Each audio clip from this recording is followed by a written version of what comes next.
Good morning বন্ধুরা, শুভ সকাল। একটা নতুন ব্লগ নিয়ে নতুনভাবে হাজির হয়ে গেলাম।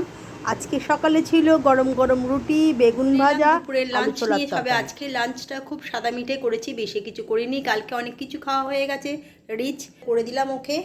ভাত করেছি, আলু ভাতে, ডাল সেদ্ধ ভাতে আর ডিম সেদ্ধ, আর এখানে পোস্ত।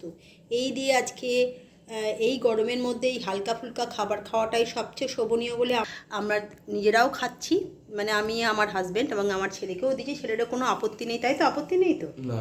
হ্যাঁ, চলুন ওকে দুপুরে লাঞ্চটা দিয়ে দিই, পরে আপনাদের সঙ্গে আমার কথা হচ্ছে।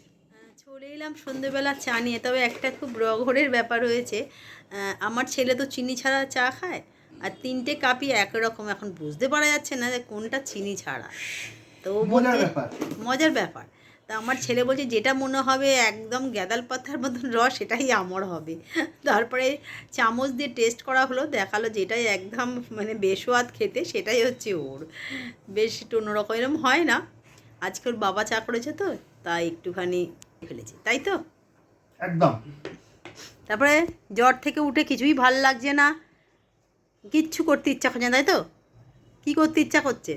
খেলতে ইচ্ছে করছে, তুমি যেতে দিচ্ছ না। খেলতে ইচ্ছে করছে, কিন্তু একটু দুর্বল আছে। ঠিক হয়ে যাক, তারপরে পাঠাবো পরের সপ্তাহ থেকে। জ্বরটা বাবার ঘুরে ঘুরে আসছিল, কিন্তু জ্বর চলে যাওয়ার পরে খেলতে তো ইচ্ছে করছে, আর দুর্বল আছে, খেলতে ইচ্ছে পাচ্ছিও না। একটু দুর্বল আছে। জ্বর থেকে ওঠার পর না খাওয়ার সেই রুচিটা এখনো আসেনি। কালকে পেয়ারা এনে দেবে। কালকে আমরা খাবো। যে খেলে মুখের রুচি আছে সেটাই খাবি।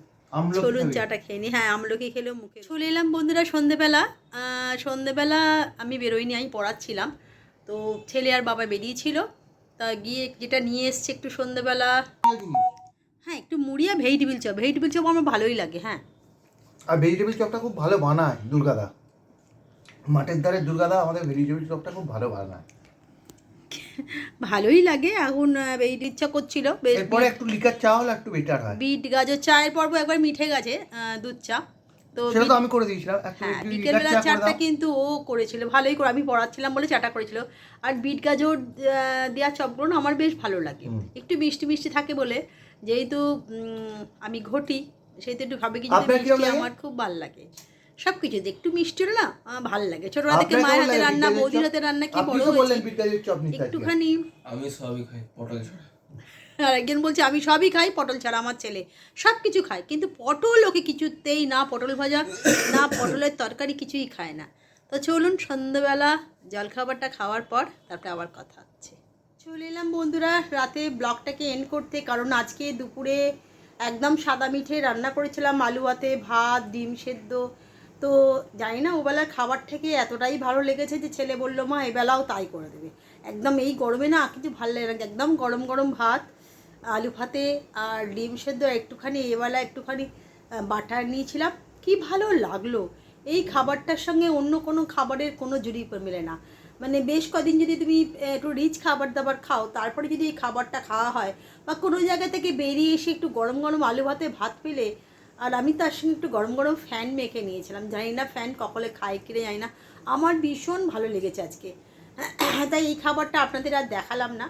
সকালে তো একবার দেখিয়েছি আলু ভাতে ভাত, তাই এবেলাও সেই রকম রান্নাই করেছি।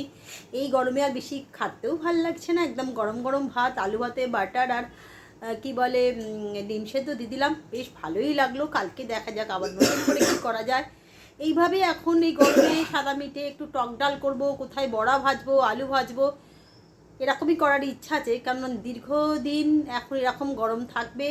এই গরমে নিজেদের শরীরকে সুস্থ রাখতে খুব হালকা ফুলকা সাদা মিটে খাবারই খেতে হবে। বেশি রিচ খেলে চলবে না, আর বেশি করে জল খেতে হবে। আর যেটা হচ্ছে কি বলবো, একটু নুন লেবুর জল খেতে হবে, আখের রস, ডাবের জল, যার যেমন সময় হবে বা যেটা তার কাছে পাবে সেটাই খাবেন। তবে জল প্রচুর পরিমাণে খেতে হবে। আমি আমার স্টুডেন্টদের সবসময় বলছি আর কিছু না খাস বাবু, বেশি করে জল খা।